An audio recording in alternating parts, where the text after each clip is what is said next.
សួស្តីអ្នកនរគ្នាឥឡូវដែរគឺខ្ញុំមកដល់ទឹកដីបូកូនៅ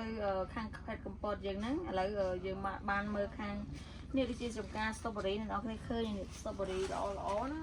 ខ្មែរយើងក៏អាចធ្វើបានដែរដល់គឺឃើញនេះឃើញអត់អើយហៅបាញ់យ៉ាដល់គឺឃើញខ្មែរល្អណាស់ឃើញទេហើយអ្នកនរគ្នាគឺតម្រាមពេកអត់ឲ្យយើងបេះប៉ះពាល់ទេព្រោះសារតែវាអាចខូចឬស្អីបរិស័ទគេចំណាយពេលយូរ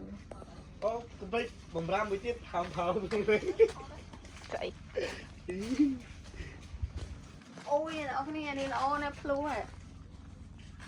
ទឹកផោកគេនឹងមិញតែអ្នកនរគ្នាល្អណាស់បាត់ខ្លាយបាទខ្ញុំថាចាអ្នកនរគ្នារិះសាអីដាវបដាលេទឹកមាត់បដាបាទអត់ហ៊ានបេះទេព្រោះសាគេដាក់បំរាមអីអូតែដាច់មកខ្លាំងលើអូយអត់គ្នានេះ